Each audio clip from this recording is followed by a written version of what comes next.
Hi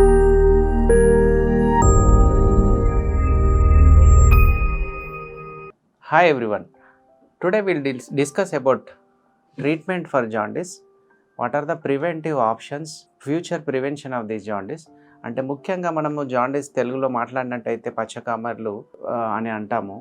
so మనం దాన్ని jaundice రాకుండా మనం ఏమైనా ప్రివెంటివ్ ఆప్షన్స్ ఉన్నాయా, ట్రీట్మెంట్ విధానాల గురించి డిస్కస్ చేసినట్టయితే ముఖ్యంగా జాండీస్లో రావడానికి వేరియస్ రీజన్స్ మనం మెన్షన్ చేసాం ఇంతకుముందు. సో దాంట్లో ముఖ్యంగా హెపటైటిస్ ఏ, బి, సిఈ అని 4 రకాల వైరసెస్ వల్ల ఎవరికైతే జాండీస్ వచ్చినట్టయితే నేను చెప్పినట్టు హెపటైటిస్ ఏ అండ్ ఈ ఇన్ఫెక్షన్స్ అనేవి ఎప్పుడైనా సెల్ఫ్ లిమిటింగ్, అంటే వాతంటే తవే స్లోగా over a period of 1 month 2 months తగ్గిపోతాయి. బట్ వాళ్ళకి ఆ 1-2 మంత్స్ పీరియడ్లో జాండీస్ ఉన్నట్టయితే తగ్గించడానికి లివర్ ప్రొటెక్టివ్ మెడికేషన్స్ ఉంటాయి. అవి స్పెసిఫిక్గా ముఖ్యంగా గ్యాస్ట్రెంట్రాలజిస్ట్ అయితేనేమి, ఫిజిషియన్స్ దగ్గర సంప్రదించినట్టయితే వాళ్ళకి ఆ స్లోగా జాండీస్ని తగ్గించడానికి కావాల్సిన మందు లివర్ ప్రొటెక్టివ్ మెడికేషన్స్ మనము రెగ్యులర్గా ఇస్తూ ఉంటాం. అయ్యే కాకుండా హెపటైటిస్ బి అండ్ సి అనే వైరసెస్ వల్ల జాండీస్ వచ్చినట్టయితే ఇవి కొంచెం ప్రాణాంతకరమైన వ్యాధులు. వీటి వల్ల లివర్ ఫెయిల్యూర్, ఫ్యూచర్లో లివర్ క్యాన్సర్ రిస్క్ ఎక్కువ ఉంటుంది. కాబట్టి ఈ పేషెంట్స్కి మనం హెపటైటిస్ బి ఉన్న వాళ్ళకి హెపటైటిస్ బి యొక్క వైరల్ లోడ్ లెవెల్, అంటే శరీరంలో ఒక వైరస్ తీవ్రత ఎంత ఉంది అనేది రక్త పరీక్ష ద్వారా మనం చెక్ చేస్తుంటాం. ఈ వైరల్ లోడ్ లెవెల్ చెక్ చేసి, అంతేకాకుండా లివర్ ఫంక్షన్ టెస్ట్, అంటే లివర్లో ఏమైనా డ్యామేజ్ ఉందా లేదా చూడడం అని బ్లడ్ టెస్ట్ రూపంలో చేసి, అయ్యే కాకుండా స్కాన్, అల్ట్రాసౌండ్ అబ్డమెన్ అని, దీంట్లో ముఖ్యంగా లివర్లో ఏమైనా క్రానిక్ చేంజెస్, అంటే ముఖ్యంగా లివర్లో ఏదైనా సిరోసిస్ చేంజెస్ ఏమైనా ఉన్నాయా, అంటే లివర్ డ్యామేజెస్ సంకేతాలు ఏమైనా కనబడ్డాయా అని బేరీజ్ వేసుకున్న తర్వాత ఈ పేషెంట్స్కి వైరల్ లోడ్ లిమిట్ ఎక్కువ ఉన్న వాళ్ళకి, ముఖ్యంగా మన టెక్స్ట్ బుక్ ప్రకారం మోర్ దెన్ 2000 వాల్యూ కంటే ఎక్కువ ఉండి లివర్ డ్యామేజ్ అనేది లివర్ ఫంక్షన్ టెస్ట్లో చూసినట్టయితే హెపటైటిస్ బికి ఒక సింగిల్ ట్యాబ్లెట్ రూపంలో యాంటీవైరల్ ట్యాబ్లెట్స్ మనం ముఖ్యంగా 3 to 4 years ముఖ్యంగా ఏదైతేనేమి లైఫ్ లాంగ్ వాడాల్సి వచ్చినట్టు ఉంటుంది. సో ఇది వాడడం వల్ల ఏం అడ్వాంటేజ్ ముఖ్యంగా ఏంటంటే ఫ్యూచర్లో liver cirrhosis or liver cancer related problems నుంచి ఒక సింగిల్ పిల్ వల్ల మనం హెపటైటిస్ బిని నుండి మనం ప్రివెంట్ చేయవచ్చు.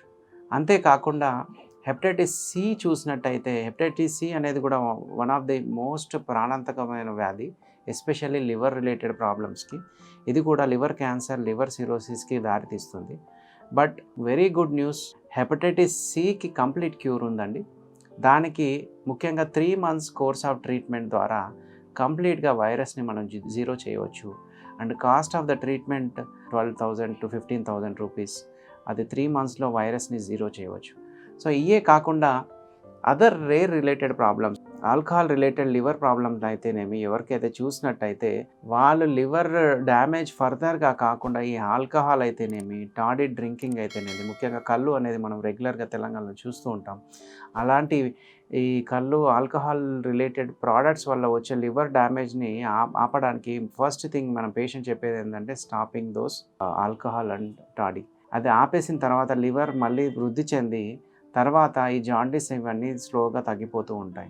ఇవే కాకుండా మనము లివర్ ప్రొటెక్టివ్ మెడికేషన్స్ నేను ఏదైతే చెప్పానో అవి ఆల్కహాల్ రిలేటెడ్ లివర్ ప్రాబ్లమ్స్లో కూడా మనం ముఖ్యంగా పెంటాక్సిఫిలిన్ అనే ఒక ట్యాబ్లెట్ అయితేనేమి, అదే కాకుండా కొంతమందికి రేర్గా లో డోస్ స్టీరాయిడ్స్ అనేది ఆల్కహాలిక్ హెపటైటిస్లో ఇస్తూ ఉంటాం. ఇవే కాకుండా ఆటో ఇమ్యూన్ రిలేటెడ్ ప్రాబ్లమ్స్, ముఖ్యంగా మన ఇమ్యూనిటీ మన శరీరం మీద అటాక్ చేయడం, ముఖ్యంగా లివర్ని అటాక్ చేయడం వల్ల లివర్ డ్యామేజ్ అవుతూ ఉంటుంది.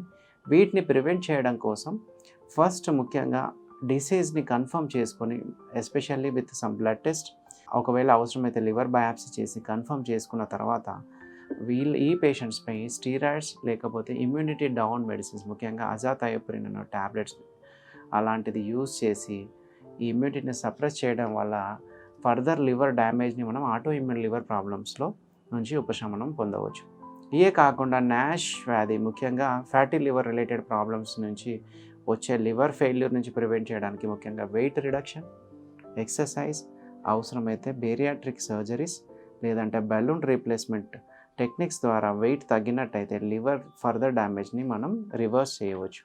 ఇవే కాకుండా ఈ మధ్య కాలంలో ఎక్సెస్ కొలెస్ట్రాల్ ఉన్న వాళ్ళకి ఎర్లీ స్టేజెస్లో డిటెక్ట్ చేసినట్టయితే వీళ్ళకి విటమిన్ ఈ, అంతేకాకుండా cholesterol, triglycerides and further liver related డ్యామేజ్కి సంబంధించిన స్పెసిఫిక్ మెడిసిన్స్ ఫ్యాటీ లివర్లో కూడా మనం ట్రీట్ చేస్తూ ఉంటాం. అయ్యే కాకుండా నేను బైల్ డక్ట్ రిలేటెడ్ ప్రాబ్లమ్స్ ఉన్న వాళ్ళకి ఈఆర్సిపి అనే పద్ధతి ద్వారా ఈ స్టోన్స్ రిమూవ్ చేయడం అయితేనేమి, for example bile duct cancer ఉన్న వాళ్ళకి స్టెంట్ వేసినట్టయితే బైల్ ఫ్లోని మళ్ళీ రీస్టోర్ చేయడం వల్ల వాళ్ళకి జాండీస్ తగ్గించవచ్చు. అండ్ ఇంతే కాకుండా హీమోలైటిక్ జాండీస్ అంటే బ్లడ్ సెల్స్ రప్చర్ అవ్వడం వల్ల జాండీస్కి ఆ స్పెసిఫిక్ కారణం, ముఖ్యంగా థాలసీమియా అయితేనేమి, సికిల్ సెల్ ప్రాబ్లమ్స్ అయితేనేమి, ఆ blood cell related problems related specific treatment తీసుకున్నట్టయితే ఈ హీమోలైటిక్ జాండీస్ని కూడా మనం నివారించవచ్చు. సో ఫ్రెండ్స్, అన్నెసెసరీగా జాండీస్ వచ్చినట్టయితే ఒకే సింగిల్ ట్రీట్మెంట్ కార్పెట్లో చూసి అన్లేబుల్డ్ హెర్బల్ ప్రోడక్ట్స్ అయితేనేమి తీసుకున్నట్టయితే ఫర్దర్గా ఇంకా జాండీస్ కాంప్లికేట్ అయ్యి లివర్ ఫెయిల్యూర్కి దారి తీసే ఛాన్స్ ఉంటుంది. అలాంటి పేషెంట్స్కి మనం లాస్ట్ ఆప్షన్ ట్రాన్స్ప్లాంట్ చేసేంత వరకు వచ్చే ప్రమాదం ఉంటుంది. సో ఫ్రెండ్స్, ఎవరికైతే జాండీస్ ఉన్నట్టయితే ఇమ్మీడియట్గా లివర్ స్పెషలిస్ట్ అయితేనేమి, గ్యాస్ట్రెంటాలజిస్ట్ని కన్సల్ట్ అయ్యి నేను చెప్పిన వేరియస్ డిసీజెస్ నుంచి వేరియస్ కారణాలను మనం వెతికినట్టయితే దానికి సంబంధించిన స్పెసిఫిక్ ట్రీట్మెంట్ తీసుకున్నట్టయితే ఈ జాండీస్ని మనం తగ్గించవచ్చు. అంతేకాకుండా ఫ్యూచర్గా ప్రివెంట్ చేయడం కోసం కొన్ని వ్యాక్సిన్స్ కూడా మనకున్నాయి. ఎస్పెషల్లీ ఎవరికైతే families affected with hepatitis B C ఉన్న వాళ్ళకి మన హెపటైటిస్ బికి మనం వ్యాక్సినేషన్ ఇచ్చి అండ్ హెపటైటిస్ ఏకి కూడా వ్యాక్సినేషన్ ఇచ్చి వాళ్ళకి జాండీస్ రాకుండా మనం ప్రివెంట్ చేయవచ్చు. Thank you.